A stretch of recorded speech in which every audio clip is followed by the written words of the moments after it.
कभी आपको ऐसे लगा है कि आपके पार्टनर को आपने या फिर आपके दोस्त को आपने दिल खोलकर सारी बातें बताई है और उन्होंने सुन भी लिया हो, लेकिन फिर भी लास्ट में आपको ऐसे बोलना पड़ता है कि आह तुम मुझे समझते ही नहीं हो, और फिर मन ही मन ऐसे फील होता है कि जैसे कि बस अब टाइम आ गया है हिमालय जाने का। तो अगर हाँ तो मेरे दोस्त, ये वीडियो आपके दिल के उस दुख को जरूर हल्का करेगा, क्योंकि आज हम बात करेंगे उस इनविजिबल मिसअंडरस्टैंडिंग के ऊपर जो रिश्तों में ऐसा गैप बना देती है। जैसे कि व्हाट्सएप पे आपने किसी को एक मैसेज भेजा हो लेकिन सिर्फ सीन आ रहा है, रिप्लाई कभी नहीं आता। और जानेंगे एक बुनियादी सच के रिश्ते सुनने से नहीं समझने से बनते हैं।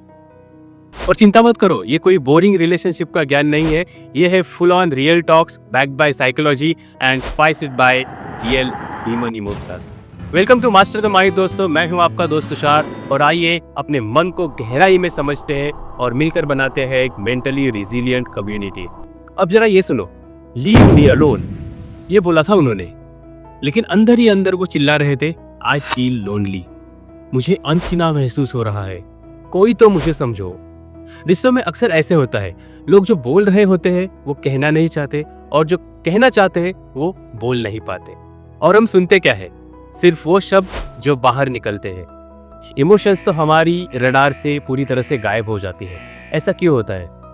हमारे दिमाग में एक ईगो का फिल्टर लगा होता है जो सामने वाले की फीलिंग्स को स्किप करके सीधा शब्दों पर अटैक ऑन कर देता है। तुमने ऐसे कैसे कहा, अब मेरी बात सुनो। या हर इंसान की इमोशनल डिक्शनरी अलग हो सकती है। जैसे कि किसी ने कहा कि मैं ठीक हूँ, इसका मतलब यह हो सकता है तो मैं पूरी तरह से बिखर चुका हूँ। ऊपर से हमारी एक आदत, सुनो कम जवाब दो ज्यादा, यानी सुन ही इसलिए रहे होते हैं ताकि पलट कर कुछ हम जवाब दे सके। अब जरा पीछे जाकर याद करो, आपकी किसी रीसेंट फाइट या रीसेंट आर्ग्यूमेंट के बारे में सोचो। क्या आपने सिर्फ शब्द सुने थे या उनके पीछे छुपी हुई फीलिंग्स को भी आपने पकड़ लिया था? अगर हाँ तो कमेंट में लिखो यस। देखो, कार्ल यंग ने कहा था कि हर बातचीत के पीछे एक छिपी हुई इमोशनल लेयर होती है। मतलब मैं थक गई हूँ, इसका हिडन वर्जन हो सकता है, प्लीज या थोड़ा सपोर्ट चाहिए। तो आपने देखा, कम्युनिकेशन दो लेवल के होते हैं, वर्बल जो कहा गया हो, इमोशनल जो महसूस किया गया हो। जब हम सिर्फ वर्बल पर रुक जाते हैं तब हम लॉजिक से रिएक्ट करते हैं, जस्टिफाई करने लगते हैं, लेकिन जब इमोशनल लेवल पर हम कनेक्ट करते हैं तब कनेक्शन रियल होता है, दिल से होता है। तो इसे करने की ट्रिक क्या है? 2 सेकंड रुको, फिर रिस्पॉन्ड करो, उनके शब्दों को नहीं, उनके इमोशंस को। अब मान लो आपको बार बार ये सुनने को मिल रहा है, जैसे कि तुमसे बात करना ही वेस्ट है, तुम हमेशा ब्लेम करते हो, मुझसे बात ही मत करो। तो हम क्या करते हैं? तुरंत डिफेंड करना शुरू कर देते हैं, अच्छा तो सब मेरी गलती है, और फिर जस्टिफिकेशन देना शुरू कर देते हैं। लेकिन अगर ध्यान से आप इन सारी बातों को देखो तो ये बातें ब्लेम नहीं नजर आएंगी आपको, एक डीप कनेक्शन की पुकार उसमें आपको नजर आएगी, जो कि उस रिश्ते में मिसी होती है। तो अब गेम प्लान क्या है?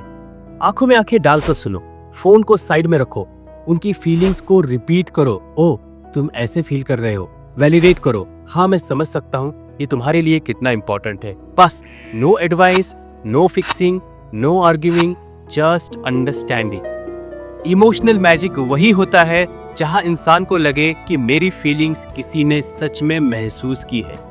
और ये कोई सुपर पावर नहीं है, ये आती है इमोशनल मैच्योरिटी से, और वो आती है डेली प्रैक्टिस से।